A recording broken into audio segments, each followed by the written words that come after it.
My name is Gurveer Brah, and this is Screen Off Script. Today, I'm here with Joseph Cross to talk about his new film, Affection. First off, Joseph, congratulations on the movie. Thank you so much.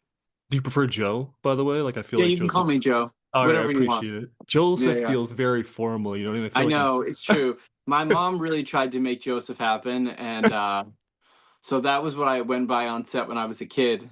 And what I went by like in credits, but everyone's called me Joe since. fair. That's fair.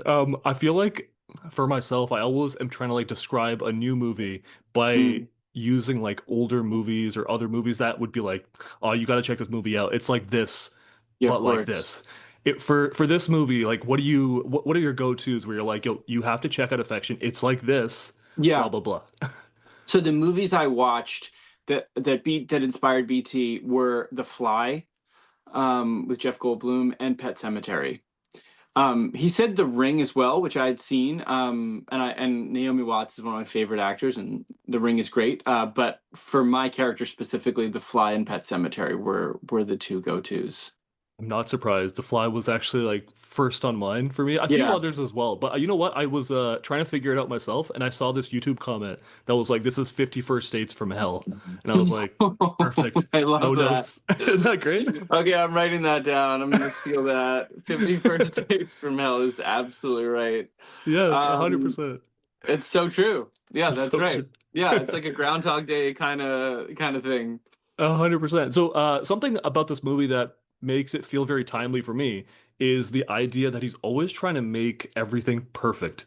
And Mm, whenever he makes a mistake, it's like that mistake can't exist and it has to be yeah. perfect from the start. And I think that's like Mm, solid commentary on a lot of things in modern life, right? mm. And like whether people are starting like a new direction in their life or like a relationship. First off, does that sentiment kind of feel true for your character or like how you kind of view it? Well, yeah, certainly. I mean, without spoiling anything, I mean, my Bruce thinks that what he's doing for his family, right? Like he has this savior complex. He thinks that he is going to make everything right again, by playing God in this science fiction horror movie. So I think that what the catalyst for the whole thing is just his failure to grieve and accept, and he's like, I don't have to accept imperfection in my life. I don't have to accept fate. I can re-engineer this. And I think that we have so many opportunities now to make things look or appear or feel the way that we want them to. That I think that you're hitting on something here with the timeliness of it in that sense.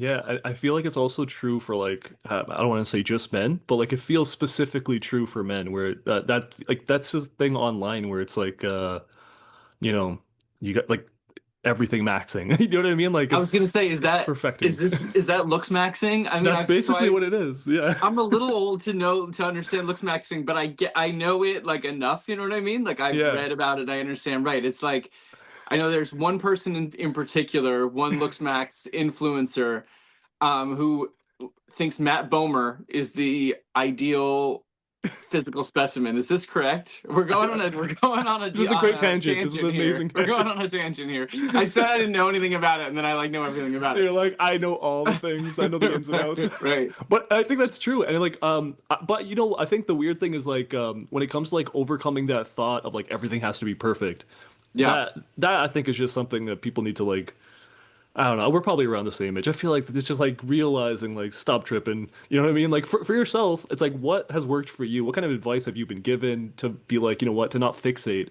on imperfections?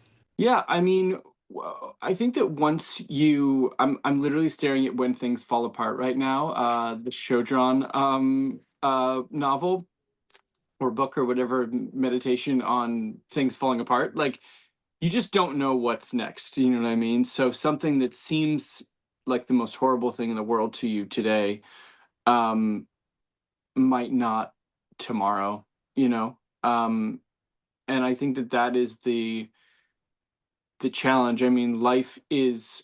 friction and conflict, and change is the only constant. And like, if you're not able to accept that everything in life is like fleeting and ephemeral, you know what I mean? You're gonna have Mhm. a really hard time just like trying to hold it all together, which is what Bruce is doing, right? Like, this is why he's been driven mad by this, because he is on this insatiable path to put life back to the life that he wanted, that he thought he should have, that he did have for that moment in time, and is just unable to accept um death, the death of the people that he loved, that he loves, and it drives him mad, and it turns him into a monster, sort of.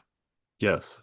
It's very fascinating. And I think the cool thing is like you gain a lot of perspective as you get older. But one Yeah. thing I wanted to talk about is like you've worked with so many different kinds of directors. Like this time you're working with Mm. BT Mezza, who's a brand new first time director. But you've Yeah. also worked with like PTA, David Fincher, Yeah. Steven Spielberg, Gus Van Sant, like some of the greatest directors of all time. Yeah.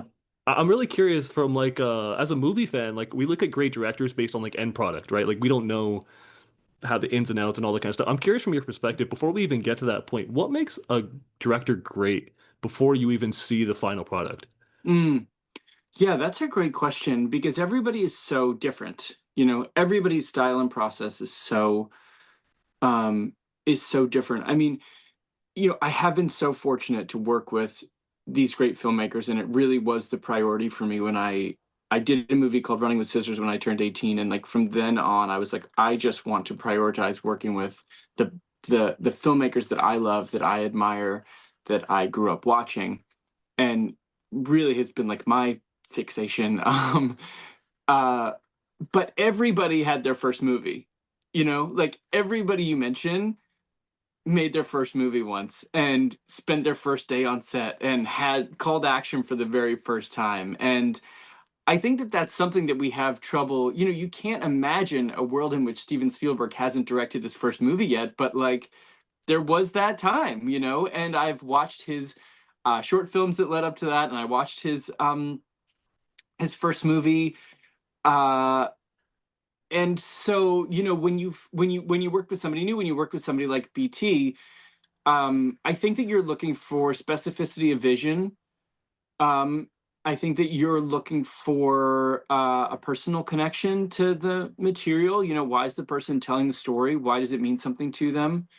And then also, in an ideal world, somebody who is um, collaborative, and that can mean any sorts of different thing, right? Like, somebody can be collaborative while still insisting that you are word perfect with their script. Um, Somebody who can still be as a sponge, because it's such a collaborative process. It's like, it's such a tricky job, the filmmaker, because it's their vision. It's it's they're on the line at the end of the day. You know what I mean? Did they not execute what they intended to? But also, along the way, did they let people make it better? Yeah. They Yeah. have an idea for this, and someone says you could do this too. And does that like turn on a light bulb in their head and make them say like, yes, oh my god, thank you for contributing to this? Or are they so set in their thing that they are doing a disservice to themselves? And BT is certainly the former. But it is a fine line. How do you stick to your vision? How do you know what will enhance the dish that you're cooking up, and what will make it discordant and not work? Absolutely. It's always that thing where like you can always add salt, but you can't take away salt. That's right. That's Yeah. totally right. Yeah. Last question I got just to put you on the spot. And I want Yeah. to ask this in like a friendly way because I want to ask your four like GOAT directors, but I don't want to ask it in a way where it's like this is definitive. It could change obviously, but like right now in Yeah. this point in your life, I like to capture the idea of who are your four like Mount Rushmore GOAT directors. Yeah. So I've been so fortunate in that I have gotten to work with a lot of them, like, I was obsessed with Seven. I got to work with Fincher. I was obsessed with Boogie Nights. When I moved to LA, I listened to PTA interviews like the whole way out. And when I moved back east, it was the day after I wrapped on Licorice Pizza. So Um, for me, the next like great white whale, so to speak, would be Martin Scorsese. If I could check a box, if I could snap my fingers and make something happen, that that's what I would do. Yeah, I love it. if I could. Yeah, We're putting it out into the universe. Like I want that please. for you. I think that would be an Yeah, amazing thing. It's like you actually have to do it because it has to finish that. Like your I goats think it. are like that might be a definitive list to be honest. I mean, yeah, I mean he that's just like I have just loved his movies for so long, and everybody is so influenced by him. You know what I mean? It's almost like Stanley Kubrick and Martin Scorsese seems like these two massive influences, and the fact that he's still making movies, I mean, that would be pretty incredible. Yeah. I, Does Ellen Lewis watch your podcast? Is she a listener? Can we I'm make her a a listener? I'll try to do it. I'll push it. Thank you, Gurveer. I really appreciate it. No problem. I appreciate your time and genuinely I can't tell people enough to go check out Affection. It's such a cool movie. Like I really didn't know what to expect from it, but I walked Mm, away feeling something really special and I'm really happy for you guys. thank you. Thanks for doing Congratulations. this. And thank you so Thank much for your you. time, guys. Thank you Yeah, guys. of course.